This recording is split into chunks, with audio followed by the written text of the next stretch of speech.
Hello students, आज का हमारा टॉपिक है बहुपद। आज हम प्रश्नावली 2.1 बहुपद का जो एक्सरसाइज है आज हम वो कंप्लीट करेंगे। ठीक, चलते हैं हम अपने क्वेश्चन की तरफ। तो हमारा क्वेश्चन नंबर 1 है कि निम्नलिखित व्यंजकों में कौन कौन एक चर में बहुपद है और कौन कौन नहीं है, कारण के साथ अपने उत्तर दीजिए। ठीक, तो हम इस क्वेश्चन को कॉपी में नोट कर लेते हैं, उसके बाद चलते हैं अपने क्वेश्चन के।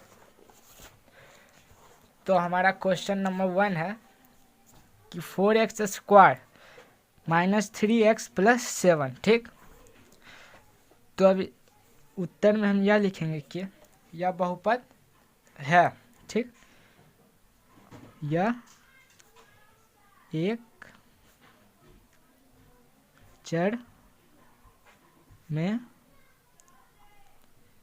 बहुपद है। ठीक, अब इसमें पहले हम देख लेते हैं कि इसमें कितना चर है। तो इसमें कितना चर है? X x. इसमें एक ही चर है। कौन कौन है? X x. ठीक, और जो चर का जो घात है वह कितना है? 2 है। और इसमें चर का जो घात है कुछ नहीं होगा तो क्या होगा? 1 होगा। ठीक, तो चर का घात कौन सा संख्या है? पूर्ण संख्या। ठीक, तो हम आंसर में लिखेंगे यह एक चर में बहुपद है। ठीक, क्योंकि इसमें एक ही चर है। अब कारण में हम लिखेंगे यह क्योंकि इसमें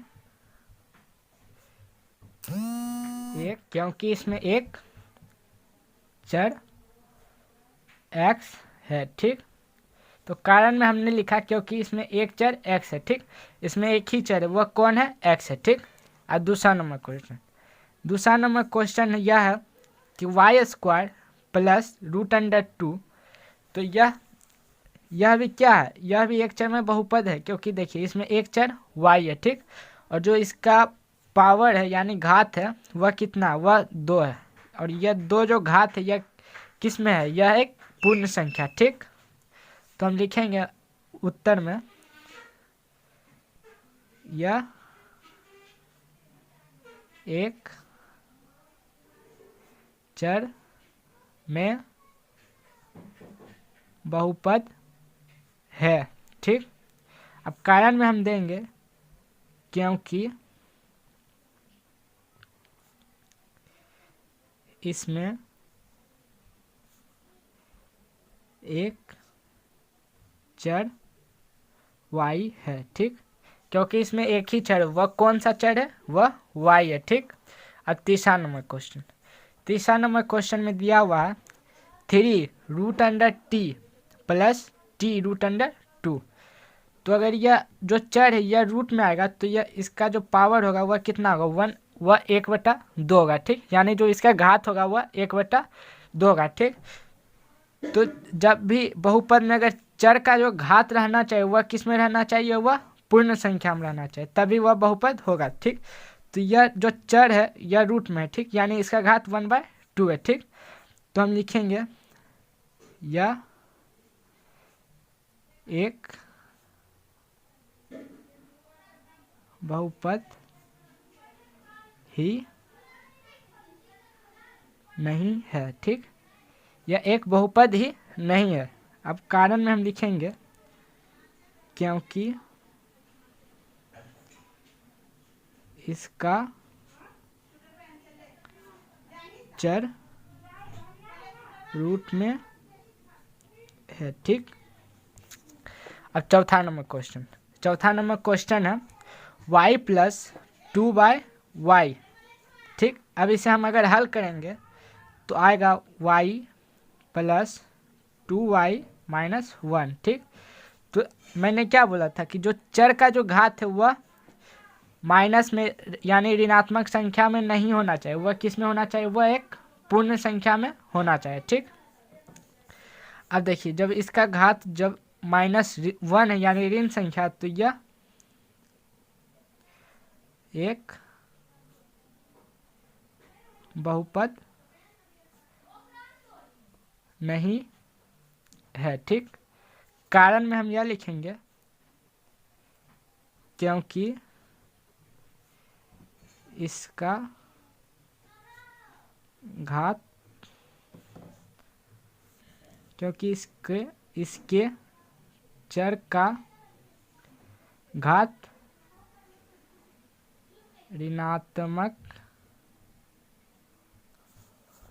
ऋणात्मक संख्या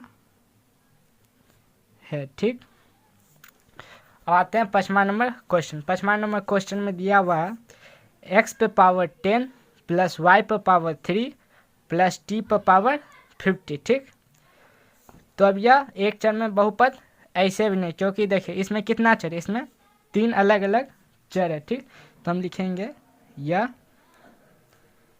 एक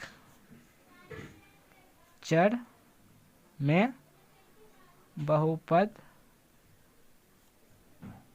नहीं है। ठीक, कारण में हम यह लिखेंगे क्योंकि इसमें 3 चर हैं। ठीक, वह 3 चर कौन कौन है, x, y और t। ठीक, अब हमारा दूसरा नंबर क्वेश्चन यह है।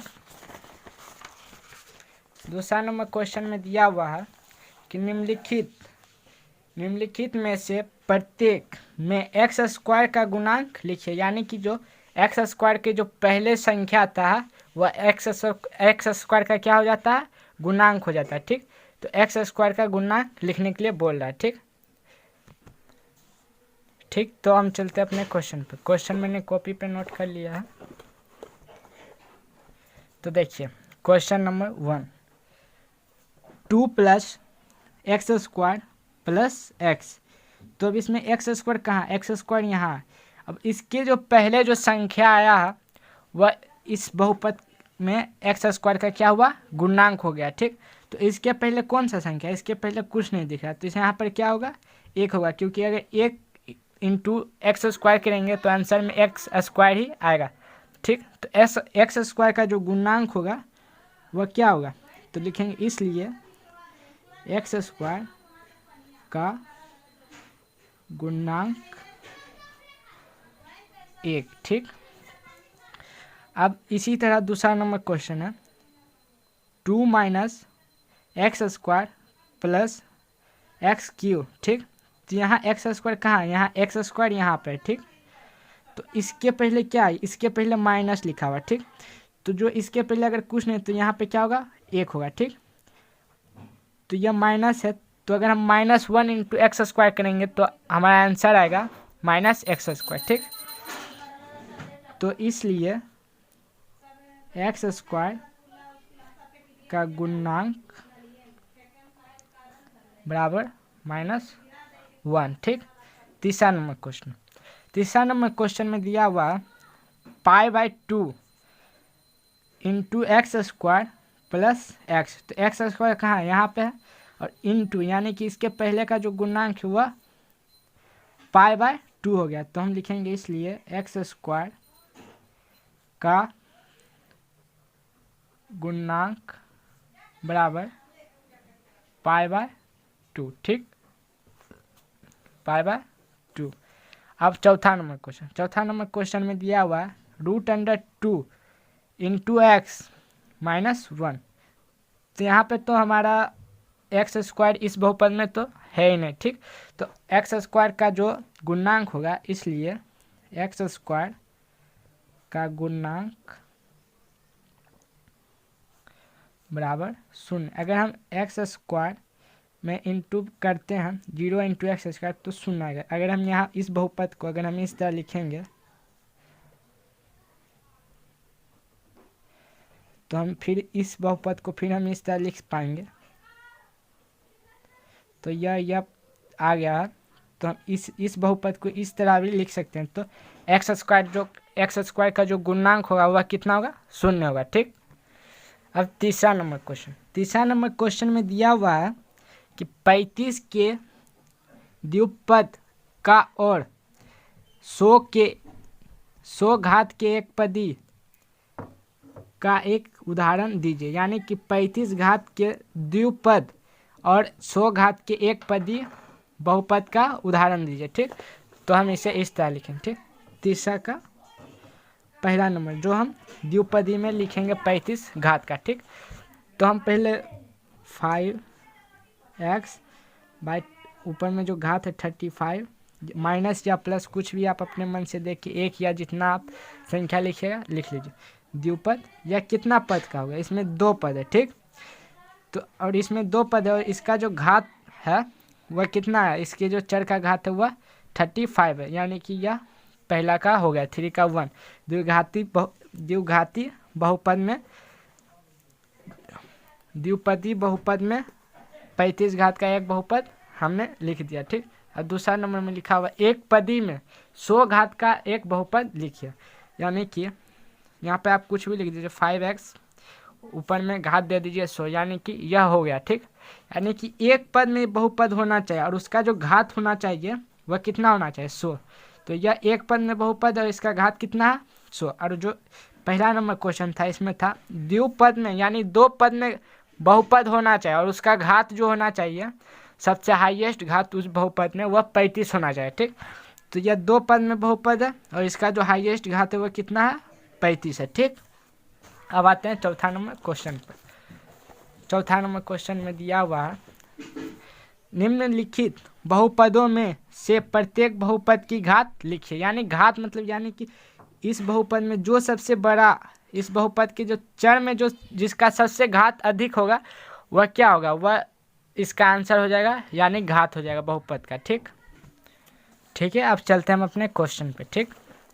तो हमारा पहला नंबर क्वेश्चन है 5x plus 4x square plus 7x। तो इसमें हमें इस बहुपद का जो सबसे हाईएस्ट घात है वह लिखना, ठीक। तो इस बहुपद में सबसे आपको जो चर के ऊपर हाईएस्ट घात दिख रहा है वह कितना, वह 3 है, ठीक। इस सब तीनों चर में जो घात है, पहला का चर का जो घात है वह 3 है, दूसरा में 2 है, तीसरा में कुछ नहीं तो 1 है, ठीक। तो सबसे हाईएस्ट यानी सबसे बड़ा घात कौन है, तो 3 है। तो हम आंसर में लिखेंगे इसलिए बहुपद का घात बराबर 3, ठीक। दूसरा नंबर क्वेश्चन, दूसरा नंबर क्वेश्चन भी इसी तरह बनेगा, ठीक।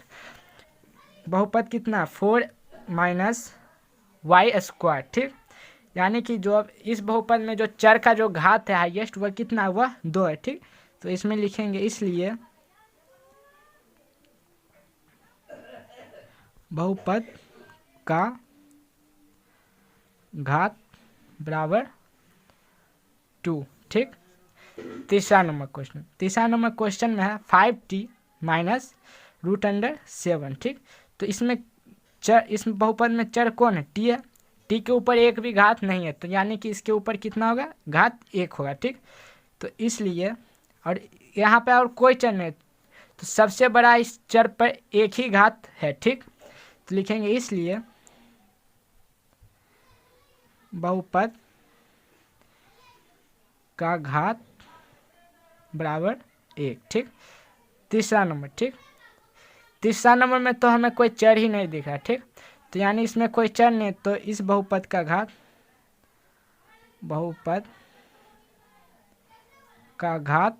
पांचवा नंबर क्वेश्चन में दिया हुआ बताइए कि निम्नलिखित बहुपदों में कौन कौन बहुपद रेखिक है, कौन कौन द्विघाती है और कौन कौन त्रिघाती। यानी कि जिस बहुपद पर जितना घात रहेगा, एक घात रहेगा तो वह बहुपद, जिस अगर बहुपद पे हाईएस्ट घात अगर 1 हो तो वह बहुपद रेखिक बहुपद हो जाएगा। अगर 2 घात हो यानी कि 2 उस पर हाईएस्ट घात हो तो वह द्विघाती हो जाएगा। अगर 3 हो सबसे हाईएस्ट घात उस बहुपद में तो वह त्रिघाती हो जाएगा, ठीक। तो हम यहीं पे सबको टिक आउट कर लेते हैं, ठीक। तो यह जो पहला बहुपद है इस पर कितना हाईएस्ट घात है, इस पर जो हाईएस्ट घात है वह 2 है, तो यह कौन हो गया, यह द्विघाती यानी द्विघाती बहुपद हो गया, ठीक। और दूसरा नंबर में है x माइनस एक्स क्यूब, तो इस पर हाईएस्ट घात कितना है, इस पर हाईएस्ट घात 3 है, तो यह हो गया त्रिघाती बहुपद। तीसरा नंबर में इस बहुपद का हाईएस्ट घात 2 है, ठीक। तो यह फिर से हो गया द्विघाती बहुपद, ठीक। चौथा नंबर में है 1 प्लस एक्स, यानी एक्स के ऊपर कोई घात नहीं तो एक्स के ऊपर कितना है 1 है। ठीक, तो यह हो गया, तो इस पे घात 1 है, तो यह कौन सा बहुपद हो गया, यह रेखिक बहुपद हो गया। ठीक, 5वां नंबर, इस पर 3t, यह भी कौन सा है, रेखिक बहुपद, क्योंकि इसके चर पे कोई घात नहीं तो यह इस पर 1 घात है। ठीक, और इसमें देखिए इसके चर पर 2 घात है, तो यह हो गया द्विघाती। कौन सा बहुपद, द्विघाती। और इसके जो चर पे घात है, इसके चर पे हाईएस्ट घात कितना है, 3 है, तो यह हो गया त्रिघाती बहुपद। ठीक।